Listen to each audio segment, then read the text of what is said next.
7:40 conversamos con la presidenta de los pescadores industriales del Biobío, Macarena Cepeda. Macarena, muchísimas gracias por la gentileza de estar acá. Buenos días, Iván. Muchas gracias por la invitación. Hay una tramitación, hay una crítica muy larga, una polémica muy larga por la ley de pesca, la ley de pesca del 2013, que mucha gente considera que está viciada por los delitos de cohecho que se comprobaron incluso judicialmente en su tramitación. Y eso genera un nuevo proyecto y una particularidad que es una polémica por el fraccionamiento de la industria. Para empezar, expliquemos el estado de las cosas, digamos. Sí. Esto terminó su primer trámite en la sala de la Cámara la semana pasada. Así es. La verdad que esto es bien complejo, Iván, porque claro, parte con el ingreso del proyecto de la nueva ley de pesca en enero, un proyecto muy extenso de más de 376 artículos con los transitorios. Que tenía la idea de derogar la anterior, que es la que se supone está Exactamente. Y cuando ¿no? tú esperas derogar una ley actual, lo que hay que hacer es discutirla en su mérito artículo por artículo, y eso ha llevado a que en septiembre el proyecto iba discutido en su artículo 41. Frente a esta demora que insistió que se estaba ocurriendo por parte del Ejecutivo, ellos sacan el proyecto, el artículo de fraccionamiento para discutirlo aparte. Y el fraccionamiento es la distribución entre el sector artesanal y el sector industrial por las cuotas de pescas, pero en particular en el proyecto eran 12 pesquerías. ¿Ya? Cuando en Chile en realidad son más de 100 pesquerías en las que participa el sector artesanal de manera exclusiva, y en estas 12 comparte con la pesca industrial. Y 12 pesquerías son 12 recursos. 12 recursos, Exacto. Claro. Y o sea, el Jurel es una pesquería. el Jurel es por una ejemplo. pesquería, y el Jurel es la pesquería más relevante hoy día en Chile. Nosotros en la región del Biobío, además de ser capital pesquera de Chile, somos la capital mundial del Jurel.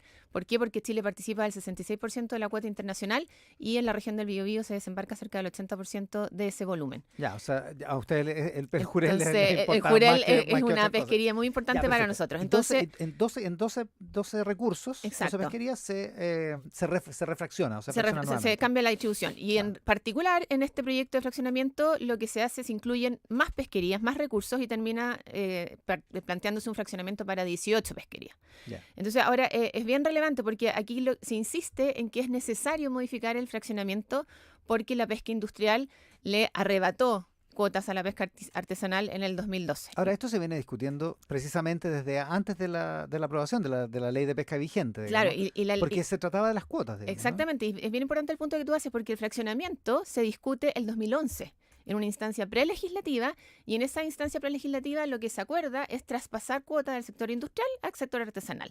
Y ese acuerdo, que pretendía que durara por 20 años, es recogido íntegramente en la discusión de la ley vigente y se incorpora a la regulación actual. Por lo tanto, ese fraccionamiento del 2012 entregó cuotas al sector artesanal y se acordó que tenía que tener una vigencia hasta el 2032, cosa que hoy día no se está respetando. Esos son los famosos 20 años Esos son los famosos 20 años del periodo nuevo de la ley, que cambiaba unas concesiones que antes eran indefinidas. Digamos, exactamente, ¿no? Y ese punto es muy relevante porque en el fondo se le da la opción a las empresas que tenían autorizaciones indefinidas en cambiarlas por licencias transables de pesca, pero sujeta a ciertas condiciones. ¿Cuáles eran esas condiciones? La distribución, que iba a estar vigente hasta el 2032, que se iba a licitar un máximo del 15% de la cuota industrial, y que estas iban a tener las licencias una vigencia de 20 años con la posibilidad de ser renovadas. Y esos que son atributos esenciales del derecho de propiedad con la cual las empresas ejercen su operación, hoy día se está desconociendo y se quieren anticipar su término a una vez que se publique la ley que se está tramitando. O sea, en su opinión, con la excusa, por decirlo así, de discutir una nueva ley de pesca, que mucha gente considera que se tiene que hacer así, se saca esto que también es como el corazón del problema, digamos, sí. el nudo principal del problema, porque hay un interés por redistribuir los recursos pesqueros entre pescadores artesanales y pescadores industriales. Así es, pero es bien Ahora, importante. En la Cámara tuvo enorme apoyo. Sí, efectivamente. 111 votos a favor. Sí, digamos. Tuvo mucho apoyo, pero también por parte del Ejecutivo aquí se reconoce que se podría decir que se les escapó de las manos el proyecto de fraccionamiento, porque lo que se terminó aprobando en la Cámara de Diputados fueron fraccionamientos o distribuciones muy distintas a lo que se había planteado por parte del Ejecutivo en el proyecto original. Entonces, por ejemplo, en la región del Biobío, los planteamientos que se habían hecho en el proyecto de ley eran modificaciones menores, considerando la vocación en la elaboración de alimentos que ha tenido la industria de la región del Biobío. Los últimos 10 años hay que considerar, Iván, que nosotros más del 80% de las capturas industriales se destinan a elaboración de alimentos. Por ejemplo, todos productos apanados, congelados de merluza que tú ves en los supermercados, se hacen en la región del Biobío. A partir de eso, ya. En Biobío, claro. No es que se consuma el pescado fresco, no. Digamos, y en caso del jurel, el más del 90% de las conservas de jurel se producen en Coronel, en la región del Biobío. El jurel, como te digo, más del 80% se destina a congelados y a conservas. Entonces aquí hay valor agregado y el proyecto lo que hacía era precisamente reconocer esa particularidad, pero lamentablemente esto no fue reconocido en la discusión de la Cámara de Diputados y esto en el fondo cambió demasiado y en el fondo el argumento que usa el gobierno es que esto se quiso apurar para corregirlo en el Senado y esperamos que así ocurra efectivamente, porque lamentablemente la discusión que se observó en la Cámara de Diputados te diría que hizo recordar el proceso constituyente. ¿Por qué? ¿En qué sentido? Porque aquí no primaron argumentos técnicos, aquí no hubo interés por entender cuáles eran las realidades pesqueras de las distintas regiones. Y aquí, en el fondo, lo que hubo fueron argumentos bastante ideológicos y distorsionados por avanzar hacia una modificación de ley que nosotros, como la vemos, va a tener efectos muy negativos en el empleo, en la inversión, porque finalmente te genera mucha incertidumbre en lo que es materia pesquera. Espérese un poco, hablemos de los efectos, reservemos por un momento los efectos, porque usted dice primaron aspectos ideológicos, pero la aprobación fue transversal, o sea, 111 votos, digamos.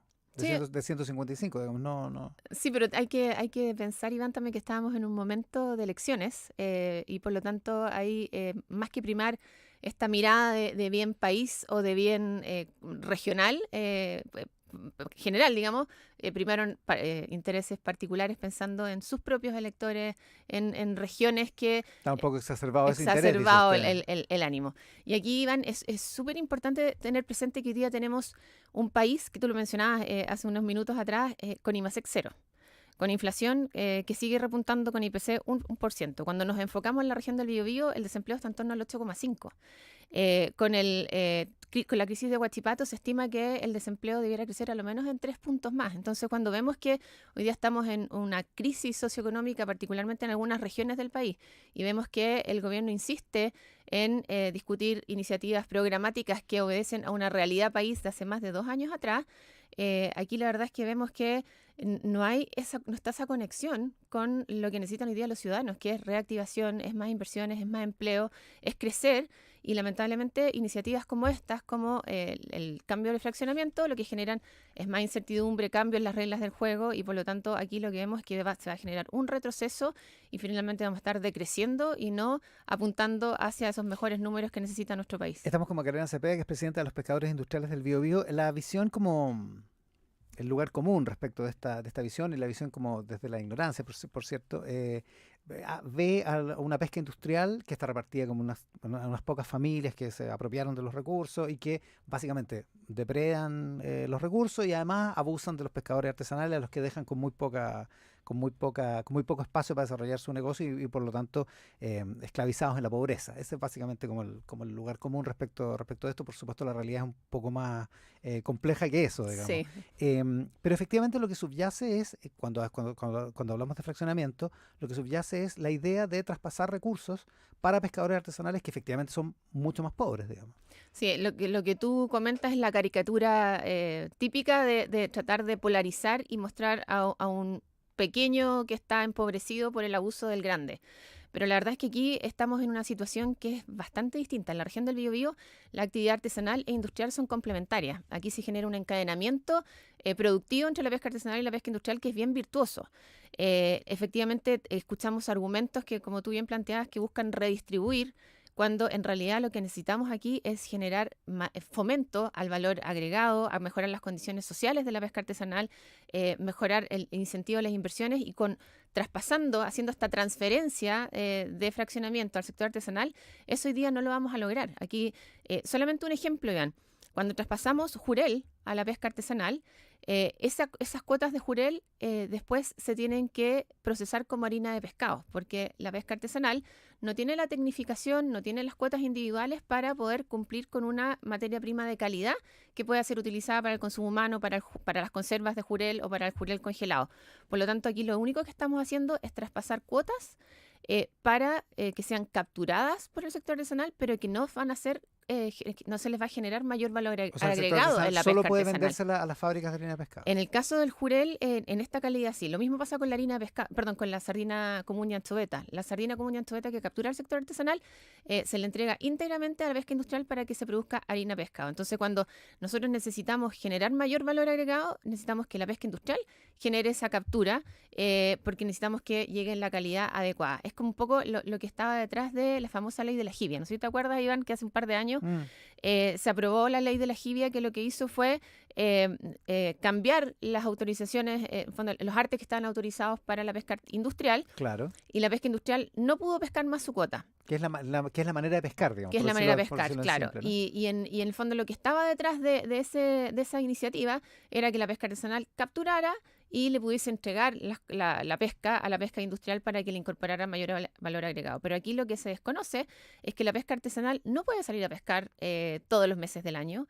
Hay una discontinuidad en la captura y además hay una calidad que es muy distinta a la que se necesita para consumo humano. Entonces, cuando pensamos en artesanalizar la captura y el proceso, estamos frente a un desconocimiento de lo que es realmente la operación industrial, que lo que necesita aquí es estabilidad en el suministro y capturar con condiciones de materia prima que te permiten calificar a consumo humano. El problema es en el biobío porque hay parlamentarios, diputados en este caso, que no son precisamente del oficialismo, que están contentos con lo que se aprobó en el fraccionamiento porque dicen en la zona de Magallanes y en otras zonas más al sur, en la zona de los lagos, hay buenos acuerdos, dicen. Sí, efectivamente hay buenas decisiones respecto al fraccionamiento, más bien. No, ahí te diría que la cosa es distinta. Hoy día, cuando estamos analizando los efectos del proyecto que salió de la Cámara de Diputados, estamos visualizando cierres de empresas en el norte de Chile, reducción de las empresas también en la centro-sur, que es la región del Biobío. Aquí estamos visualizando que, por ejemplo, en el caso de la merluza, tenemos un potencial cierre de una compañía, ajustes a la mitad, a lo menos lo que es flota. Estamos, en fondo, estimando que de prosperar el proyecto tal cual, esto podría significar cerca de 1.600, 1.800 empleos que se perderían en la región del Biobío. Y cuando vamos a la sur austral, también observamos que aquí tendría que haber un ajuste en la flota y en las empresas que se dedican a la elaboración de alimentos en torno a las capturas industriales. Entonces, cuando observamos esos efectos... no es tan bueno el panorama como lo piensan algunos diputados. Exacto, no es para nada bueno. Aquí hay, además de todo el efecto económico que tendría este proyecto de ley, también aquí hay vulneración a los derechos de propiedad con las que operan las empresas. Por lo tanto, de prosperar este proyecto también estamos visualizando litigios con el Estado que no queremos que ocurran. El mismo exministro de Economía, el actual subsecretario Cordero, manifestó en un proyecto, en un informe elaborado para el gobierno de la presidenta Bachelet, que las licencias transables de pescas eran derechos de propiedad protegidos, y por lo tanto vulnerar esos derechos... el ministro de Justicia, ya que me confundí. El fondo de estos derechos, que eran derechos de propiedad protegidos, de ser vulnerados, iban a implicar litigios con el Estado y posibles indemnizaciones. Entonces, nosotros hoy día lo que menos queremos es tener que llegar a esas instancias, porque aquí lo que se espera es que se respeten los derechos que existen, los derechos vigentes, y que podamos avanzar hacia una mejor ley de pesca, que efectivamente hoy día Chile necesita que esto se considere. Ahora, Iván, solamente quería hacer un punto respecto a la caricatura que tú mencionabas. Por un lado, la actual ley de pesca no le arrebató cuotas al sector artesanal. Al contrario, lo que hizo el fraccionamiento vigente fue entregarle fraccionamiento al sector artesanal. Por otro lado, somos una industria que hoy día opera con estándares de sustentabilidad que son de carácter internacional. Tenemos pesquerías que han se recuperado, como en el caso del Jurel, que está con una certificación internacional MSC de sostenibilidad. Tenemos una huella de carbono respecto a proteínas comestibles que es hasta 60 veces más baja que respecto a las proteínas comestibles de los vacunos. Entonces, empleo formal, más del 50% de quienes trabajan en la pesca industrial son mujeres, en el fondo con una permanencia laboral de más de 20 años. Entonces, cuando observamos todos esos atributos y finalmente vemos que el gobierno impulsa un proyecto que lo que busca es retroceder en todo lo que ha construido la pesca industrial en los últimos años, la verdad es que no hay mucho que hacer frente a iniciativas o a ideologías ya a este punto, que lo que hacen es buscar cumplir con un programa de gobierno más que conectar con las necesidades que necesitan las miles de familias que necesitan reactivarse. Estamos con Macarena Cepeda, presidenta de los pescadores industriales del Biobío. Felipe Sandoval, el presidente de Zona Pesca, que ustedes son parte de Zona Pesca, sí. En una entrevista de Marco Gutiérrez hoy en El Mercurio, dice que con un fraccionamiento permanente, esto porque las cuotas adicionales que se van agregando año a año, o los recursos adicionales que se van agregando, se vuelven a fraccionar, digamos, y quedan en el subsecretario de Pesca esa atribución, ¿no? pero con un fraccionamiento permanente acordado entre las partes, el proyecto podría tener viabilidad. ¿Está de acuerdo usted con eso? Sí, claro. Nosotros hoy día tenemos un fraccionamiento vigente hasta el 2032 y lo que se busca con este proyecto de ley es terminarlo anticipadamente una vez que salga aprobado este proyecto. Pero si bien dice que es de carácter permanente, nada te dice que no puede ser modificado con otra ley. Entonces hoy día estamos en un gobierno que busca hacer esta redistribución que tú bien comentabas. Y nadie te dice que en 2 o 3 años más en un próximo gobierno esto puede ser modificado de nuevo. Entonces hoy día lo que nosotros necesitamos es que si vamos a acceder a terminar anticipadamente el fraccionamiento del 2032, bueno, esto tiene que ser con ciertas condiciones, tan como dice Felipe Sandoval, de manera que esto sea permanente y que no estemos frente a este riesgo o a esta amenaza constante de que te están cambiando las condiciones y las reglas del juego. Y por lo tanto poder proyectarnos en el tiempo, poder invertir. Solamente un dato, Iván, en la región del Biobío hay cerca de 80 millones de dólares hoy día en inversiones pesqueras que están en carpeta, están detenidas. Y están detenidas porque no se ve un futuro estable. Nosotros hoy día por la incerteza. Por la incerteza de los cambios en el fraccionamiento, de los cambios a la ley de pesca. Entonces nosotros lo que necesitamos hoy día es tener la tranquilidad de que lo que hoy día se va a aprobar sea acordado con los incumbentes y que este tenga una permanencia tan como indica el presidente de Zona Pesca. ¿Lo hablaron con el ministro Grau la semana pasada? ¿Qué les dijo? No tuvimos tiempo para revisar este detalle. Nosotros estuvimos con el ministro Grau porque él estuvo en Biobío a propósito del plan de fortalecimiento de la industria local, pero ahí vemos que hay una contradicción, porque por un lado vemos que está el ánimo y la buena intención de fortalecer un plan para que la industria local se fortalezca, para atraer inversiones, para crear empleo, pero por otro lado al mismo tiempo es el mismo ejecutivo que impulsa un proyecto de ley que lo que genera es incertidumbre, cambia las reglas de juego y no da señales de largo plazo. Y un dato adicional, le agrega suma urgencia a la discusión de ese proyecto. Entonces cuando te dicen que tenemos que dialogar, que hay que llegar a acuerdos, con la pistola en la mesa diciéndote que aquí es con suma urgencia y hay que acordarlo rápido, la verdad es que los incentivos están mal puestos. Lo que nosotros necesitamos es de verdad señales claras para poder sentarnos a conversar un tema tan complejo como el fraccionamiento, que por lo demás no debiera ser discutido de manera aislada, que hay otros aspectos que hay que discutir, como por ejemplo qué se hace cuando si se le transfiere a la pesca artesanal no es capaz de capturar un recurso como el jurel, que es transoceánico, que es de alta mar, y aquí si se le traspasa de manera importante un porcentaje a la pesca artesanal, estamos entregando un recurso que es de naturaleza industrial, un sector artesanal que después no va a poder capturar por condiciones oceanográficas. Y si él no es capaz de transferirle a la pesca industrial, es cuota que va a quedar en el agua, y esos son detalles, por ejemplo, que hay que discutir con calma, con responsabilidad y con ánimo de verdad de querer crecer y fortalecer a las industrias. Debate que se va a dar ahora en el Senado en el segundo trámite de este proyecto de ley. La presidenta de las pescadoras industriales del Biobío, Macarena Cepeda, esta mañana aquí en Mesa Central. Macarena, muchas gracias por la gentileza. Gracias, Iván. Una pausa.